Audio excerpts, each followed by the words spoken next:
Olá, meus irmãos, minhas irmãs. Nós nos encontramos mais uma vez para seguir a jornada que nós temos seguido a respeito de como nós podemos viver bem em um mundo onde as coisas são más, as coisas caminham para o mal. E nós estamos agora já no nosso sexto encontro a esse respeito.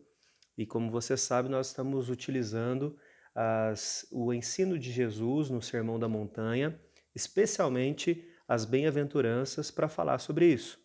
Nós entendemos que as bem-aventuranças são características que os discípulos de Jesus desenvolvem, mas também, em certo sentido, nós vamos nos encontrar nessas condições que são descritas nas bem-aventuranças em muitos momentos da nossa vida. Outra coisa que é importante relembrar é que nós não podemos ou nós não temos a autorização de escolher uma das bem-aventuranças e se apropriar dela dizendo, bom, então eu vou ser misericordioso, as outras não me importam, né? Não é possível fazer isso, porque na verdade Jesus descreve o seu discípulo nas suas várias características. Então nós separamos para ensinar e para refletir, mas quando nós falamos sobre o discipulado, nós estamos falando sobre uma pessoa que tem todas essas características. Lembrando que é um sermão que Jesus fez. Então, todos esses ensinos são colocados juntos em uma mesma mensagem. Nós separamos porque o conteúdo é muito rico, nós temos muitas coisas para pensar a esse respeito e por isso então nós fazemos assim. Hoje nós vamos falar sobre o verso 8, né? Então, Mateus capítulo 5, verso 8, aonde nós lemos: Bem-aventurados os limpos de coração, porque verão a Deus. Algumas outras traduções trazem os puros de coração. E eu quero ainda ler naquela versão a mensagem, que nos ajuda fazendo um contraponto aí na forma como o texto é traduzido, e ele diz assim: Abençoados são vocês que puseram em ordem o seu mundo interior, com a mente e o coração no lugar certo. Assim vocês poderão ver Deus no mundo exterior. Bem interessante, eu gosto, né, da tradução à mensagem porque ela acaba trazendo uma perspectiva diferente para aquilo que nós estamos pensando e é muito certeira na sua tradução, né? Então, nós vamos falar um pouco sobre como manter o nosso coração puro, como manter o nosso coração limpo em um mundo de tanta sujeira, em um mundo de tanta corrupção, em um mundo onde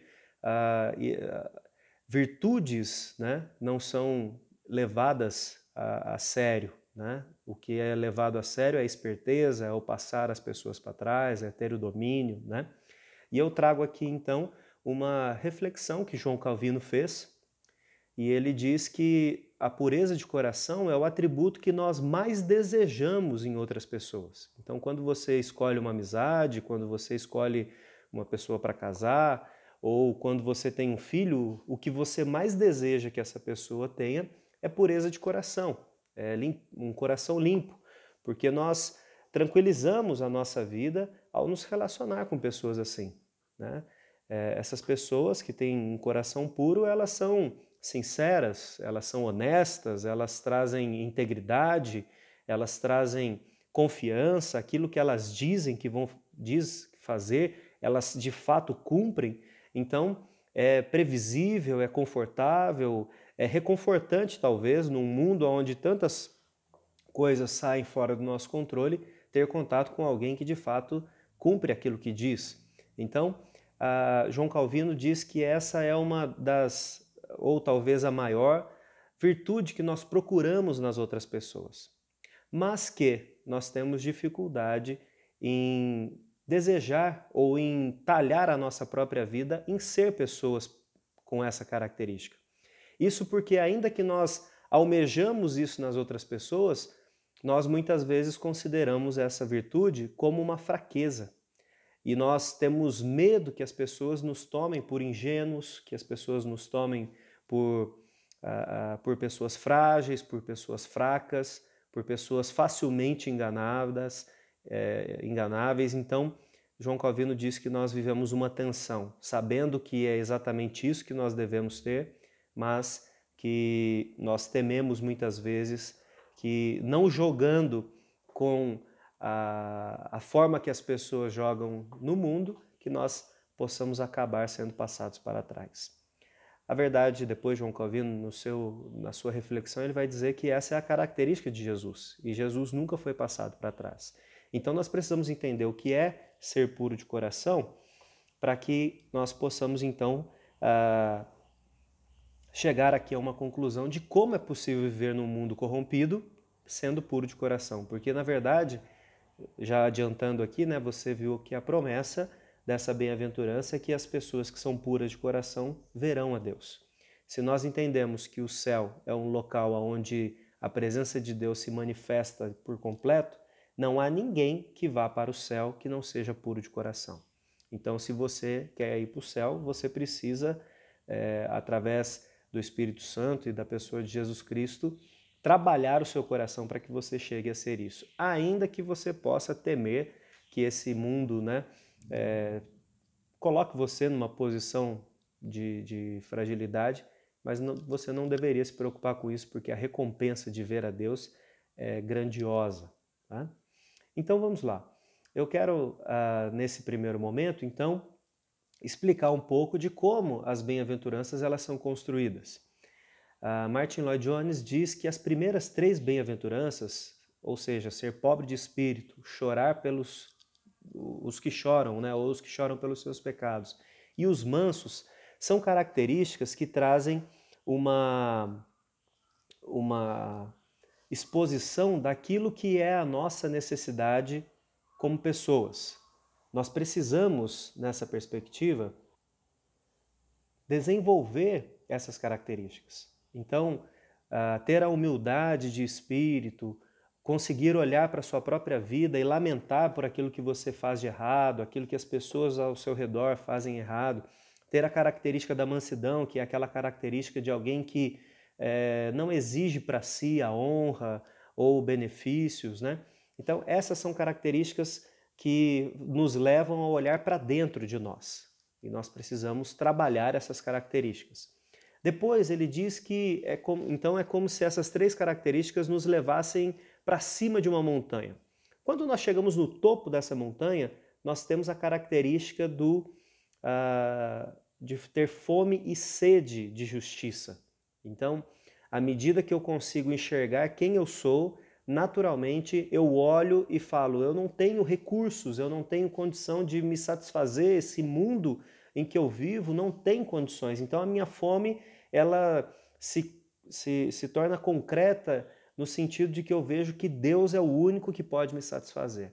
E depois que eu encontro essa satisfação em Deus, o meu olhar deixa de ser para mim e passa a ser exatamente para fora. Então eu passo a ser, por exemplo, misericordioso. Porque veja, alguém que tem consciência da sua pobreza de espírito, consegue ser misericordioso com o outro. Nós falamos que a misericórdia, uma das características dela é a empatia, é você ter condições de olhar a miséria do outro e agir em benefício dele. Por quê? Porque você mesmo já reconheceu e já lidou com a sua miséria ou está lidando com ela.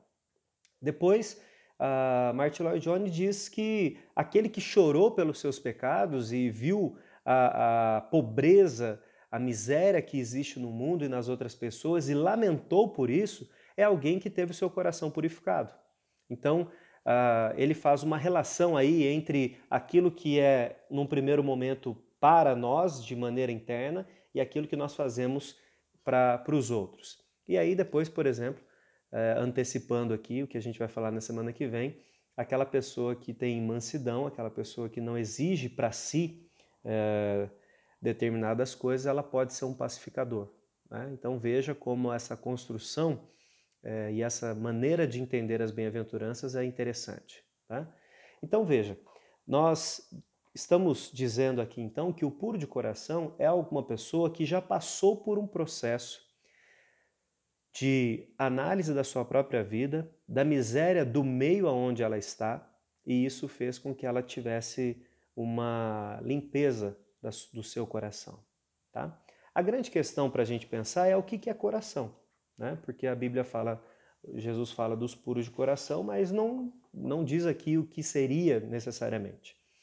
Quando nós olhamos para o Novo Testamento, no Antigo Testamento também, mas isso fica bem exposto no Novo Testamento, e nos livros de sabedoria como Provérbios, Salmos e Eclesiastes, nós vamos entender que coração se refere, como você sabe, não ao órgão que bombeia o sangue, né, do nosso corpo, mas coração na Bíblia se refere ao cerne do ser humano, àquilo que é o seu centro de comando. E por que a Bíblia não diz que é o cérebro? Porque na verdade é muito mais do que o órgão cérebro, né? Nós somos muito mais do que os processos que acontecem no nosso cérebro. Então, quando a Bíblia fala sobre coração, ela está dizendo a respeito de 3 aspectos. Não é que eu vou colocar aqui como primeiro, segundo, terceiro, mas não é que tem ordem de importância. Na verdade, são 3 características, né? Então, o coração na Bíblia, ele se refere à nossa vontade, ele se refere à nossa mente ou aquilo que nós refletimos, os nossos pensamentos, e se refere também às nossas emoções. Então veja, quando Jesus diz que o puro de coração é aquele que vai ver a Deus, ele está falando a respeito de uma pessoa que tem a sua mente, as suas vontades e as suas emoções centradas, limpas, trabalhadas pela própria pessoa dele. Veja que as bem-aventuranças não são características naturais. É claro que você pode encontrar uma pessoa ou conhecer alguém que você diga, nossa, ela é uma pessoa muito, muito pura, muito sem maldade, sem malícia. É possível que a gente encontre pessoas assim, mas a característica que Jesus está dizendo, está trazendo como aquele que é o puro de coração, é de alguém que foi purificado, alguém que foi transformado. Então, os nossos pecados, irmãos, a nossa vida de pecado, ela não é simplesmente o ato em si. Então, quando eu chego a fazer alguma coisa, eu já pensei a esse respeito, eu já acolhi as emoções que aquilo vai trazer. Pode ser que seja de prazer, pode ser que seja de expectativa, de excitação, de correr o risco e sentir a adrenalina de passar por aquilo, e se alguém me descobrir, se acontecer alguma coisa, né?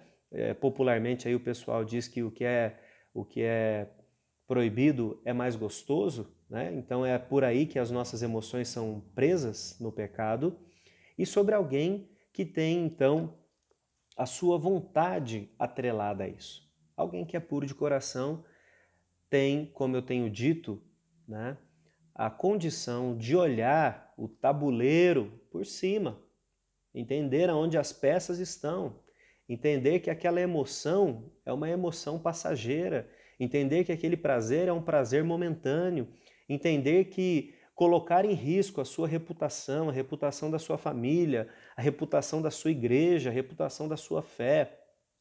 De certa forma, as pessoas atrelarem o mau caratismo de uma atitude que você pode ter à pessoa de Deus, né? Como a gente tem muitas vezes ouvido aí, a pessoa, antes os crentes eles não eram amados, os crentes, né? Na verdade, os crentes eles sempre foram tratados com desdém, mas eles eram altamente respeitados, porque um crente, quando ele falava que ia fazer uma coisa, ele certamente faria. Quando ele comprava alguma coisa, ele pagava, né? E assim por diante.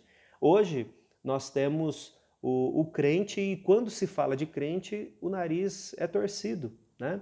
Eu tenho um amigo que, infelizmente, confidenciou para mim, ele é empresário, ele disse que no começo da empresa dele, ele quis contratar crentes, porque ele pensou, bom, eu vou ajudar as pessoas da mesma fé, mas a experiência foi muito ruim, porque ele contratava um crente e a pessoa sabia que ele também era crente, e isso fazia com que a pessoa trabalhasse com desleixo, com desatenção, né?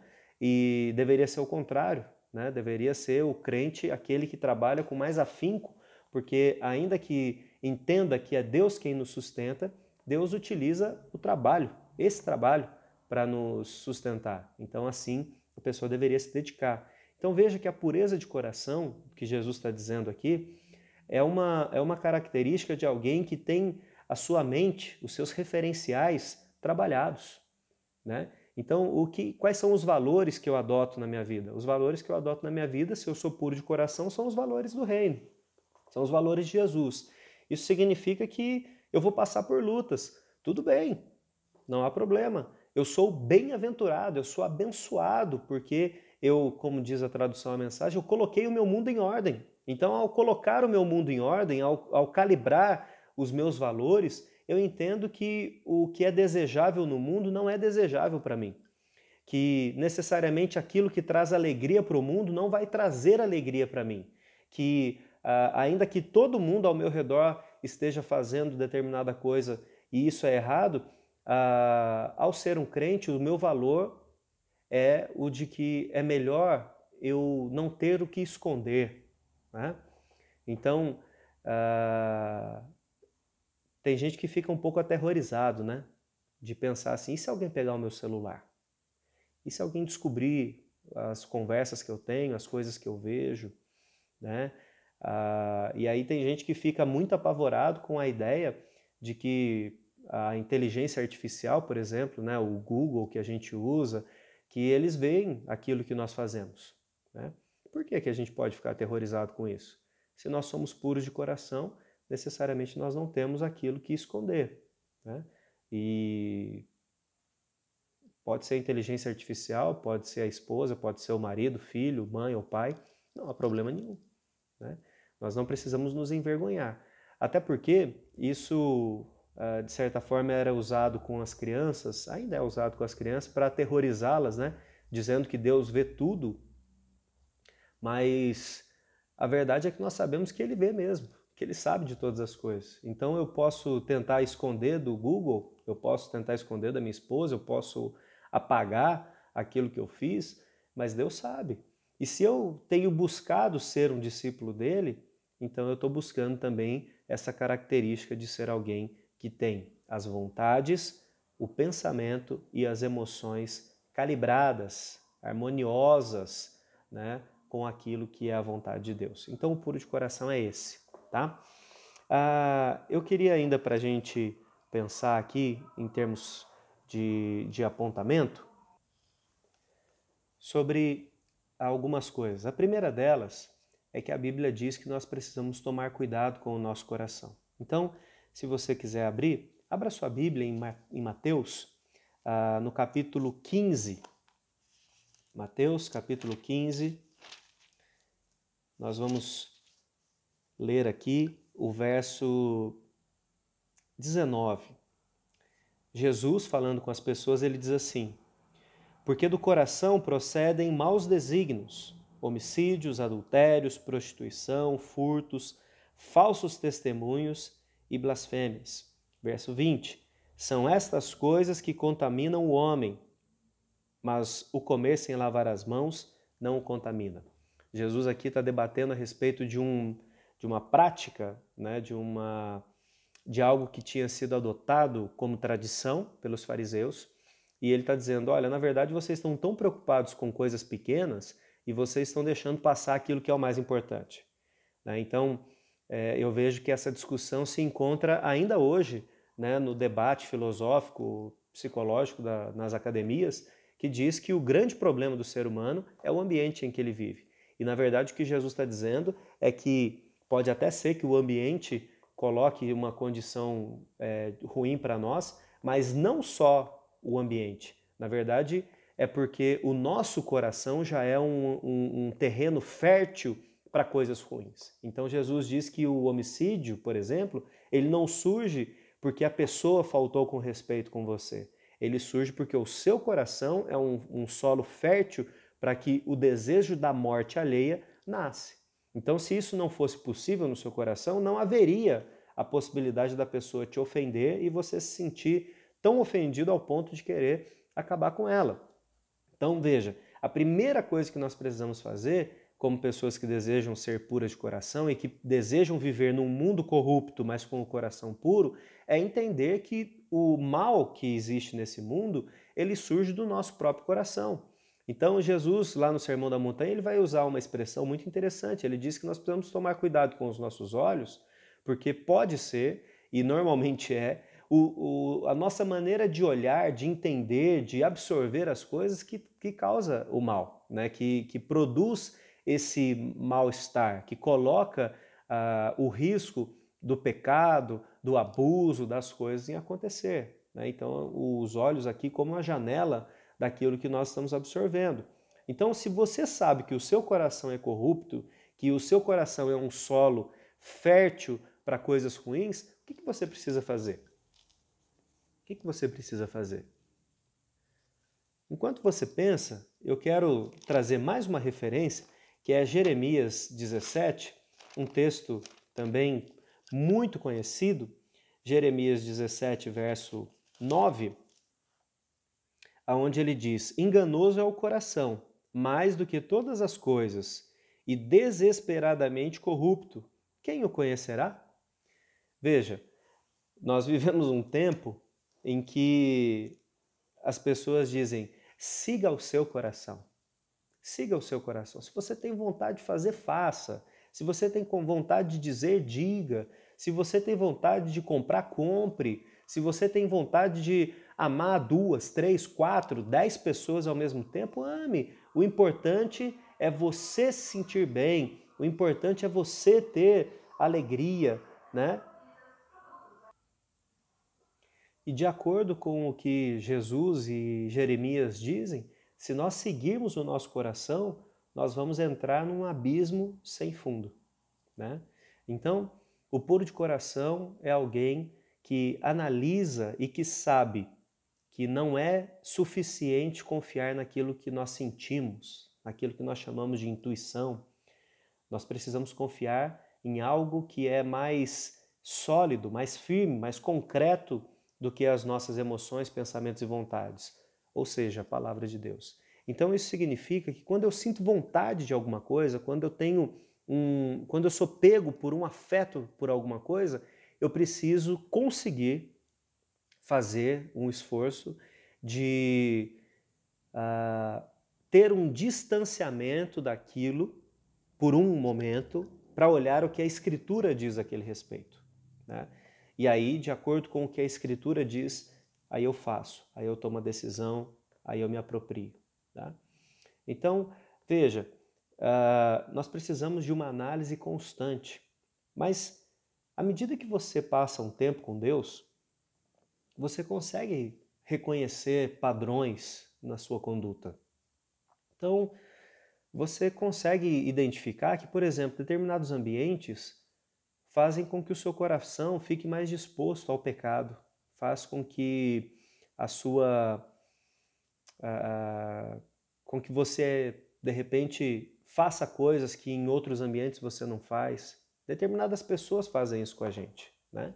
Quando você está com algumas pessoas, você se sente à vontade a fazer coisas erradas ou não. Então, sabendo disso, nós precisamos tomar as medidas necessárias. Eu vejo que a gente tem um pouco de receio de tomar a atitude de nos afastar, né? Nós não queremos nos sentir frágeis em fazer determinadas coisas. Mas se nós queremos ver a Deus, se nós queremos viver uma vida que agrada a Ele, nós precisamos nos afastar, né? Jesus ele usa uma expressão um tanto radical, que é: se a tua mão te faz pecar, vai e arranque. Se o teu olho te faz pecar, vai lá e arranque. E teve gente que entendeu isso literalmente na história, né? Se cegando, cortando a mão, e não adiantou. Por quê? Porque não é a mão, né? Não é essa parte do nosso corpo que nos leva a pecar. É a nossa vontade, é a nossa mente e são as nossas emoções, ou seja, o nosso coração. Então nós precisamos nos afastar dessas coisas como uma ajuda para que a nossa vida prossiga, para que a gente consiga seguir adiante. Então a primeira coisa, para nós vivermos nesse mundo corrompido com o coração puro, é identificar o nosso próprio coração. Uma segunda reflexão é baseado naquilo que Provérbios, no capítulo 4, verso 23, diz. E ele diz assim: sobre tudo o que se deve guardar, guarda o coração, porque dele procedem as fontes da vida. O que o autor dos Provérbios quer dizer com isso é que nós não podemos agir ingenuamente com aquilo que nós absorvemos, com aquilo que nós lemos, com aquilo que nós assistimos, com os ambientes que nós frequentamos, com as conversas que nós aceitamos, né? Então, por exemplo, nós estamos vivendo esse tempo de pandemia e muita gente está entrando em crise de pânico, né? Em pânico porque acha que vai morrer, acha que todo mundo vai morrer, e muito disso é causado por quê? Exatamente porque absorve sem filtro as notícias, os boatos, aquilo que é chamado de fake news, né? E aí você fala, mas uma informação, que poder ela tem? Ela tem poder de te desestabilizar. E é isso que a gente tem visto muito hoje no tempo que nós estamos vivendo. As pessoas estão desestabilizadas. Por quê? Porque as notícias afetam. Então, eu falei isso em um outro momento, mas nós precisamos entender que tudo que nós fazemos afeta a gente. Então, se você se dedica a ler livros, né, por exemplo, hoje não dá nem para eu citar aqui o título dos livros, né, porque os livros eles são todos com um título mais ou menos assim, não dá para falar, gente. Não dá para falar porque é quase que um palavrão. Ou então é um palavrão inteiro, né? Então a ideia é assim, coloca todo mundo no chinelo, você é o melhor de todos. Se você lê esse tipo de livro, você concorda comigo que vai ficar um problema entre fazer aquilo que o livro está dizendo, ou seja, passa por cima das pessoas, você é o melhor mesmo e tal, e entender aquilo que Jesus está dizendo como ser alguém que é pobre de espírito, que não exige honra para si. Então, aquilo que nós estamos alimentando o nosso coração, nós teremos os frutos, né? É muito difícil você plantar alface e colher manga, né? Na verdade, é impossível que você faça isso. Então, se você é alguém que não lê a Bíblia, que não tem um momento de oração, que não utiliza, por exemplo, livros cristãos de boa qualidade para fortalecer a sua fé, é provável que você tenha uma fé muito frágil. E é provável que aquilo que procede do seu coração vai ser contaminado também. E aí não é só uma culpa do ímpio, do mundo, daquele que não vai na igreja. Na verdade, é você e eu que estamos colaborando para que essas coisas sejam assim e fiquem assim, tá? Então, quando o autor o autor dos Provérbios diz que sobre todas as coisas nós precisamos guardar o nosso coração, ele está dizendo que nós precisamos ser muito criteriosos naquilo que nos ambientes, naquilo que nós colocaremos para dentro do nosso coração. Uma coisa que tem acontecido também, que eu acho importante dizer, é com relação a um evento que hoje a gente tem, que são as séries, né? O pessoal, muitos aí usam o Netflix e outros aplicativos, né, de séries, e as pessoas, por causa do tempo ou para tentar se ter um momento de lazer, como não dá para sair de casa, têm assistido essas séries. E as séries, elas são as novelas modernas, né? Então, quando a gente se apropria, quando a gente não, na verdade não se apropria, mas quando a gente vai para essas séries sem o critério, né? Sem o alerta ligado, eu acho que esse é o ponto, porque não há problema você assistir, mas você deveria assistir de modo crítico, e aí você assiste para relaxar e aquilo vai sendo absorvido, e você não consegue analisar se aquilo está sendo bom ou ruim para você está fazendo mal para a sua vida. Eu diria, por exemplo, que a gente pode assistir um jogo de futebol e isso ser ruim para nós, porque nós podemos assistir um jogo de futebol dando vazão a todos os nossos pensamentos. Esse aí é um cretino, esse aí não vale nada, esse é um vagabundo. E aí você vai se apropriando dessas coisas, da raiva que você passa, sem critério, e aí daquele jogo de futebol que a princípio era recreativo, se torna pecaminoso. Então, em vez de você fortalecer o seu coração com aquilo que é agradável a Deus, você acabou dando ali mais algumas lapidadas para que o seu coração ficasse pior ainda, né? Então, primeiro cuide do seu coração, primeiro analise o seu coração e saiba que dele procedem coisas ruins.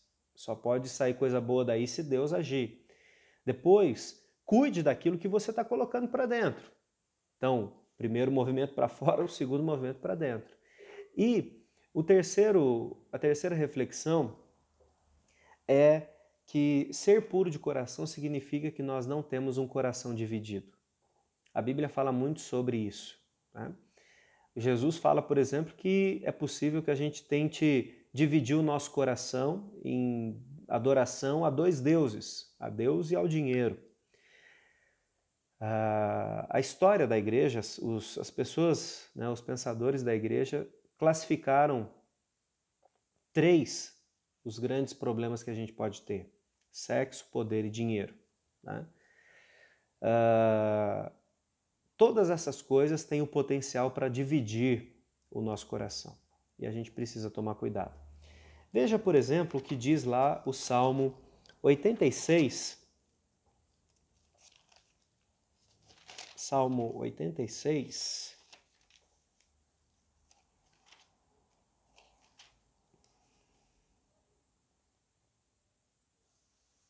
Versículo 11. É um salmo de Davi e ele diz assim: Ensina-me, Senhor, o teu caminho e andarei na tua verdade. Dispõe-me o coração para só temer o teu nome. Ter um coração dividido é quando nós procuramos amar a Deus ou fazemos algumas coisas para amar a Deus, mas na verdade nós temos um amante, né? E esse amante pode ser o dinheiro, pode ser o prazer, pode ser o poder, né? Veja que, do que nós já falamos aqui das bem-aventuranças, o processo de ser um discípulo de Jesus é um processo de abandonar os ídolos. O abandonar o ídolo de que eu sou muito bom, porque eu sou pobre de coração, de que eu faço todas as coisas certas, porque eu reconheço que eu sou pecador, de que eu exijo ou eu devo exigir coisas para mim, porque eu sou manso, né? Que o outro é o ídolo, eu sou misericordioso, que a minha fome pode ser satisfeita com qualquer outra coisa que não Deus. Não, eu tenho fome exatamente de Deus. Então, o puro de coração é alguém que não tem o coração dividido. É alguém que consegue identificar os ídolos, falei isso já. É alguém que consegue entender que não dá para ficar alimentando ídolos, já falei disso também. E é alguém, então, que entende que precisa consolidar o seu coração em temor exclusivo a Deus.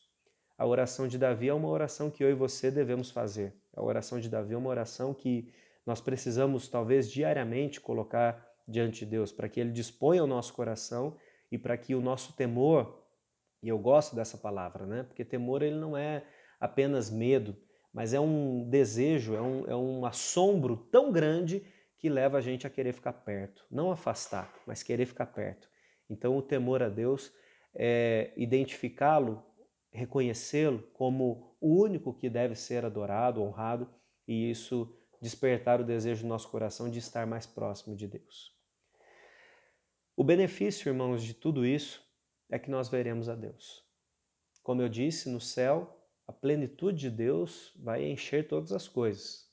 A coisa boa do céu não é o que nós entendemos como sendo uma cidade perfeita, ruas de ouro, nada disso. O céu só é o céu porque Deus está lá. Então, ver a Deus é a condição de qualquer pessoa que estará no céu. Veja que muitos na Bíblia desejaram isso. Pessoas até acima da média, a gente poderia dizer, mas esse privilégio não foi dado nessa terra a nenhum de nós, né?